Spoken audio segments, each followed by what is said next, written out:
Welcome to the Town of Munster podcast, coming to you from the JED TV studios on the campus of Purdue Northwest in Hammond, Indiana. Now here's your host. Hello, everyone. Welcome to the Town of Munster Show. My name is David Dellins. I'm the councilman for the Ward 4, which happens to be the northeast corner of Munster. And this morning I have some very, very interesting and friendly guests here this morning. We'll start off with Officer Sarah Storm, and she's going to be here talking with us, and she's part of the COPS unit. And we have Officer Bradley Remertz, and he's been here before, but he's also the handler for Sky. And she's really the star of the show this morning. We're going to start off with just what's going on here. I do want to mention we did have a lot of flooding last night. There were a lot of streets. We want to thank the Public Works Department for being out and clearing those catch basins. And also I was reminded by Tony that you should keep your storm basin out in the street clear. Get all the leaves and debris and everything else out of there, and then pick that up and put it in your garbage can, and it will help on the flooding. So we have a number of things to talk about this morning. But we have this new term that I'm wrapping my head around is the COPS unit. And I'm told that Sarah is very well experienced with that and knows all the ins and outs about it. So, Sarah, you want to tell us about the COPS unit and how that goes? Sure. The COPS unit, or Community-Oriented Policing, is a new unit we have that's just addressing traffic complaints, anywhere there's a lot of congestion activity, right, or residents having any complaints about, disregarding stop signs or speeding, things like that. Addressing any concerns in the parks, the new train station we have coming along, it's going to need a little more attention. Detail in that. Right. Any community events throughout the year I'll be at. I stop in the schools from time to time just to show a little more officer presence in there. Okay, great. So, I'm going to ask you too, how long have you been a police officer? 7 years. 7 years.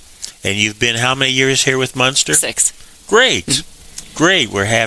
So you'll obviously be on a radio, and you'll be notified of where there's situations that you need to go to, and you're set up with a vehicle.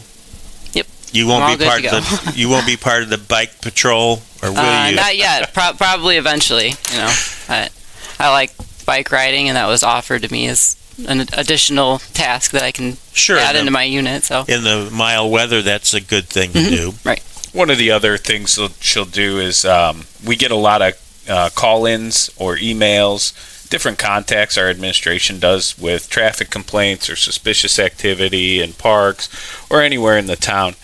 And we get those emails forwarded to us. Our LTs will put together, hey, here's some areas we want what we call directed patrols for whatever kind of behavior that might not be conducive to a good town. Or acceptable. Yeah. So she'll be out addressing those directly. It's a very proactive unit, the COP unit. So. What hours will you be working? Mostly daytime for now. Most daytime. Weekends as well. Because some of the activities may be addressed going on in the evening hours or whatever in the parks. Right. The parks are open till dark, so I'll be out a little bit then as well. Oh, okay. So it sounds like a very interesting opportunity. That you'll have different things, different areas that you'll be addressing, as opposed to just traffic patrol. Right. And Officer Remertz, I know you are now assigned to the schools. I am. I've started my second year at Munster High School as the SRO with Sky. And then, of course, with the start of this COP unit, we have become kind of a hybrid member of that. When we're not busy in the schools, we're also helping with the COP unit, serving in those capacities. But right now, we're back in school. We had a pretty good start of the year. New superintendent coming in. He's kind of observing, and I'm sure going to help grow Munster and continue the success that the school system's had. But we spend our day in there basically first and foremost, keeping the building secure, keeping everybody safe, but building relationships with our staff and students as well. Making sure, just like out in the community, it's a micro environment of the community, making sure everybody has their trust in us, that we'll keep them safe, that we're there to address any issues they have. And it's a lot of fun. It's, being a Munster resident and Munster High School graduate myself, it's very neat to be in the school and see basically the same kids, different era, maybe a little bit different style, though I noticed some of the clothing is similar to when I went. Apparently the retro looks coming back. But very much so, still the same pride, the same student-athlete caliber that Munster expects and produces. I was going to ask you, kind of walk us through your day. How does your day with you and Sky go? Well, we wake up, and of course, first things first, it's breakfast for Sky and get her all set.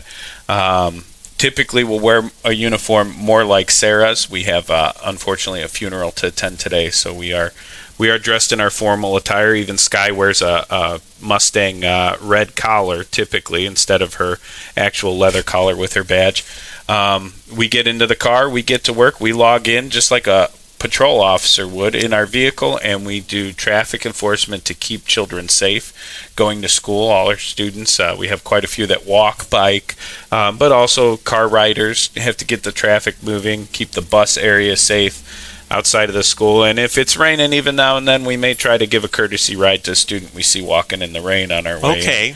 But then once we're at the school and the traffic's all good and class starts, we're back into the building, checking emails like typically every job does now, making sure we're addressing any immediate needs that we may not have known about while we were off. And I don't know what we sleeping. did before email and smartphones and world all moves that a little stuff. faster with all that. But then it's, check the building, make sure all doors are locked and secure, go through the building, make sure we don't have any issues. We'll have teachers who want us to come to classes. We'll have our social workers that may need Sky for some comfort work.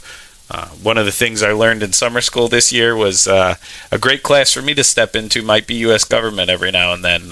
Can help out with a little bit on the Bill of Rights and explaining why it's important that these kids understand what their rights are, and that I think teaching, I like to see our youth realize it's not your rights, it's really the restrictions the government should be put into to teach them and why it's important. And being able to put real-world scenarios in there, I think, is a benefit to them. So it's really great getting to interact with the students. Well, absolutely. And have that impact on them. And the interaction with you being there and them being more comfortable with you being in the room and who are you. Correct. And that's all part of the plan. That's the whole purpose of an SRO. A school resource officer is there to teach the students that we're an asset and a resource to them, not this ominous figure as a police officer, to where they want to vaporize you. I don't see or that. at least stay away from us. We should be someone you see as a resource that you can come to for a lot of things, not just when there's crime happening. Right. So now you walked all the halls and everything with Sky, and she goes with you everywhere. She sure does. I spend more time with her than I do any of my other family or any of my friends, of course. But she has become very accustomed to the building. We have strategic locations that she'll know to go should a fight break out or an emergency where I need her to go be somewhere safe so I don't have to keep an eye on her. She'll go to the nearest one, depending on where we're at in the building, handle an issue, and then I come back and retrieve her. She's very well trained. It's a very delicate task with a comfort dog / drug dog. When you have them as a canine, it's a lot of work to keep her training right, to keep her behavior exactly how we want it. So when you talk about, I'm going to call them the safe harbor spots where she can go. Yeah. She goes there on her own? Mm-hmm. Yep. If I give her the command, she'll go find the nearest one. And she'll stay there. Yep. And the staff who are in those spots, staff or teachers, know that if Sky comes without me, they need to hang on to her until I come around. Okay. That's an interesting conversation right there. It's interesting that she knows the different spots, and you tell her to go to a safe spot, and that she can do that. Wow. So, Officer Storm, here comes the question. I'm not sure what the question is, but in terms of your new assignments, have you done some training for that? How are you prepared for it? Will you be shadowing one of the officers, or tell them about the interview prod? Like, explain how you got to be in the cop unit. I think start there. Yeah, that'd be good. Well, there's no really extra special training I need. I just, use my skills that I've learned over the years as a patrol officer. Those are really beneficial. I did have to go visit the schools and refamiliarize myself with them, since being on night shift, I didn't obviously have the opportunity to go in the school because everyone's asleep then. So I just stopped in and introduced myself and got a little more familiar with where everything is. I need to go in there for an emergency or something like that. But just so the students are familiar with my face and everything, and if they need something, they can always come talk to me. Even though I'm not one of the assigned SROs, they can still come talk to me if they need something. You're casual, you're approachable. Right. And working with students and that. I think that'd be very interesting. I think this is a wonderful opportunity that we have these departments now, we have these officers. I mean, I remember the days before we had canines. We had to go borrow them from other companies, other units, and there was a lot of hesitant to bring on a dog. And I really didn't know quite why, but maybe it was the unknown. Of course, I say that all the time. You don't know what you don't know, And, it's not just like a regular officer that comes in here and you can give them orders. They have to be with their handler. And I've noticed that, correct me, Officer Remans, that the dog and the handler are matched together. Yes, they bond pretty tightly. We've even had some staff that wanted to test that in non-student days at the high school. They're like, well, I want to take Sky for a walk. I'm like, what? You can try and get her to go with you, and of course she won't. One tried to lead her on the leash, and she let him right back when she realized I was not coming with. So, yeah, we're very much so a huge bond, each one of us, with our canine. And you have to. This partnership is all about trust. Your dog will not perform if they don't trust you to lead them and handle them correctly. It's an awesome bond. It's tough to get there. It's a lot of work. You have to want to do this. It's not something that's today I don't feel like being a canine handler. No, every day you're a canine handler, even on your off days. So it's one of the toughest things I've ever loved. Yes, she comes home with me. I thought maybe you parked her at the station and she had a kennel spot that... No. Some people, and I get that. Again, it goes back to you don't know what you don't know. You wonder what do these canine officers do with them. All 4 of our canines go home with their handler. They have a kennel inside the house that they can be kenneled in. They have a regimen that you follow. It's not like a pet. It's a little different. Now, one day when they retire, they'll get to live a life more like a pet. But for now, to keep them a working dog, to keep things fun when we go to work, we have to limit the fun at home. But she's with me everywhere. I even plan vacations around her. She likes going to the lake, so even Sky gets a vacation once a year or so. And we go to the lake, we have fun. She'll play fetch until she passes out in the sun, and she is just a true lab at heart. If you've ever owned a lab as a pet, Sky, the essence is still there, and you can see her picking at her paws right now. She's giving herself a manicure. I believe with all the rain and all that, she's got a little bit of an irritation from it. But and when you say that, they sort of take on their handler's personality. Absolutely. I would say, just like with a pet, you kind of, what's that movie, Life of Pets or something? All the owners and their pets kind of have similarities. Sky too. Sky's just a big, lovable dog, and I think she gets that not just from me. I think she gets that from just the environment at home. We have a very loving and laughing home, and Sky likes to be a part of that. She loves my 2 children at home. You can tell she treats them kind of like, well, I'm in charge of you, and and I'm supposed to take care of you. So it's nice to see.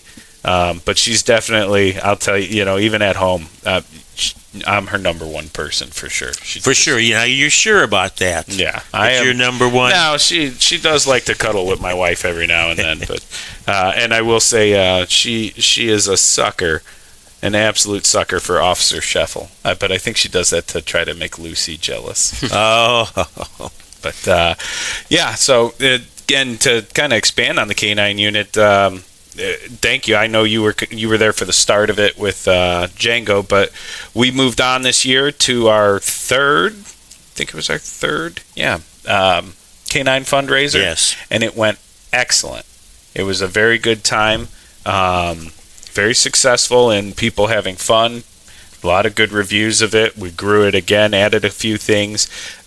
This year we were unable to have the family portion that we normally do. We just didn't have the area to do it in at Centennial with a lot of different construction and moving parts. Next year we'll bring that back, hopefully. We're talking about it and kind of learn what the footprint's going to be with some changes going on there. But we appreciate the community coming out greatly. Now, you have how many foursomes? Approximately. We have 18 foursomes we can do on that golf course for the golf outing portion of the fundraiser, and we waste no time filling those up. That's awesome. They do. That's very popular. Yes, and we've had, I can't remember how many, more than a handful of people that have participated in all three fundraisers and said, sign us up for next year as well. Keep us in mind. It's great, and it's for a good cause, good purpose. It's a fun day. You have the dogs out there. Mm-hmm. Yes. And having all the folks and being there. And you didn't have any rain this year. No rain. We got lucky. We had a little bit of heat. It was warm, but people still came out. That's the wonderful thing about Munster is our community shows up for us, and we try to in turn show up for them. Yes, it is a wonderful thing. And it's I'm like, we got 4 dogs now. Four. And again, as I said, I remember we had no dogs. And the community has really come out and supported the K-9 program. There's donations on a fairly regular basis whenever things are needed. And if the word goes out, the assistance comes in. So that's a really good thing. Absolutely. Now, we were talking about Sergeant Greist. Good old Sergeant Greist. He's the fearless leader. He's the sergeant of the cop unit. Many people know him as Officer Greist. Many people have had him as a DARE officer or school resource officer. I actually was a senior in high school when he was training to be a school resource officer. That's how old I am. So we're not too far apart in age. But he's now the sergeant. He is overseeing not only the SROs, the cop unit, he also oversees code enforcement. So really everything that the community gets a rapid response from. Code enforcement, big in Munster. We like to keep Munster looking beautiful. Yes, we do. We have so many residents that have pride in their home, their property, in the public areas. We want to keep that nice, and code enforcement is a huge part of that. The cop unit, now with Sarah added to it, we're hoping to add at least one more to it once we get our manpower up, which we just did interviews. And that's a huge benefit to when you call. When you say there's an issue, we want to address it. And that's what we've been pushing for. We championed it for you a few years ago, telling you, hey, we need more police officers. You understood our vision, and you've really helped you and the rest of the town council helped bring this to light. Yes, Allow we us did. To We've step up the amount the of authorizations. service. We're now at 50 authorized. Yes, and it's really helped boost the quality of service that the police department and other like code enforcement, really not a police matter, but it sure fits well. It goes hand in hand with what we do. So we have our code enforcement in with us. We have other things. The community outreach portion, part of that is addressing these issues as quick as we can and as effectively as we can. And before I was an SRO and moved to the daytime hours, I worked on a shift with Sarah, and people ask, well, how do you get selected for that unit? First and foremost, it's your body of work as a police officer. Are you a proactive officer? Are you willing to get out there and address issues and problem solve? And Sarah's one of those officers. So I was actually really excited. I was like, oh, yes, I get to get back with my shift mate and see her some more because we really don't, our schedules don't line up. We'd see each other maybe in passing if I had a late day. And So it's nice to see that. I know she's going to be a benefit. She's going to really fit in for that unit and kind of really get to put the cornerstone down for how it's going to work out in the cop unit. It's great to be a part-time member of it for me, but I want to see what she does full-time with it. I know she's going to be an asset for the high school as well as the other schools, all through K through 12. And I don't know, good things are happening. It's our time to deliver for our residents, and we have really gotten to make those successful changes. A lot of those are the brainchild of the Board of Safety, as well as, of course, Chief Shekel, saying how do we serve our residents and how do we keep our crime moving in the keep the numbers down, keep things in control and that. Well, I wanted to make sure we got into this cruising the Ridge, and that's going to be this Saturday, August 23rd from 2 p.m. to 7 p.m., and it's going to be on Ridge Road from Homan to Harrison. Now, Officer Storm here. See, I already got you Sergeant. I'm giving out promotions. Someday, right? Says she's going to be there. I am. And have you worked it before? I have not, but I love cars, especially the Chevelles. Those are my favorite. Oh, they are. You have a 67 Chevelle and you bring that, I'm going to be checking that out for sure. Okay, wow. But it's a good opportunity to come out. They tell me that Ridge Road will still be open. So yes. The two inside lanes will be open for travel in both directions. And the two outside lanes will be set up with cars. Correct, yes. Last year was the first year. It was a pretty successful event for the first year. But I would say plan accordingly. If you're coming through there, don't be in a hurry. You're going to want to drive slow. You're going to have a lot of rubbernecking because those are some beautiful cars that come out. Oh, I'm sure. I am sure they are. I see them periodically on Ridge Road when they're practicing the quarter mile. I'm right there at Ridge and White Oak. So when the light turns green, east or west, away we go. But I'm looking forward to this. And that'll be a great opportunity. So, Officer Storm, anything else you'd like to say? That yes, you do. Oh, I don't know. What else do we have to say today? Just had another successful national night out. Again, thanks to Sergeant Geist. He really works his tail off on that. And I think this year was probably bigger than last year, right? Yes, I don't know how he keeps doing it. I don't know. It was very one successful. Man really can. It's well, incredible. He has there are a lot the charisma, of people that came out. and he has a reputation in town for delivering what he says, and people listen to him, and he has a way of persuading them to get involved, which is good. Well, he cares. He's not persuading it. He's genuine, and he cares. Yes, you're not going to find another officer that cares as much about our community-oriented policing as you do Sergeant Geist. Yeah. That makes a big difference. So, Officer Remertz? I'll tell you, I'll piggyback shamelessly. The Munster Girls Lacrosse is doing a fundraiser at 313 Tap Room during Cruising the Ridge, so come out there. But I want to touch on that again. It's a great event. Come out. There's a ton that goes on. I know the church right there at Ridge and Homan puts up a tent. There's usually some live music. I'm not in tune to everything happening, but there's something for everybody. I promise you that. So if you're thinking about what's a good event to do with the family that's close by, come out this weekend to it. You'll have a great time. Other than that, if you need anything from the K9 unit, reach out to myself, Officer Remertz, or reach out to Sergeant Rilio, and we'd love to stop by, put on a demonstration for people, or at least come do a Q&A. So. And certainly we appreciate having Storm here.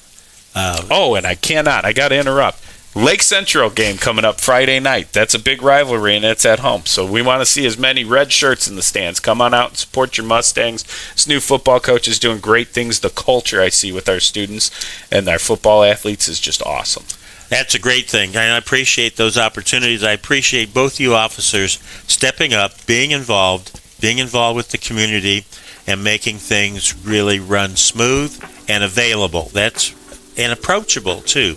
Now, both of you have baseball cards, or not yet? Or I have my trading cards. We probably need to get yours, or do you have some? I have an old one. Oh, no, we need to get you a new one. I'm going to update that, yeah. Yes, get that set up. So, well, anyway, I want to thank both of you and Sky, all three of you, for coming on the show with me today.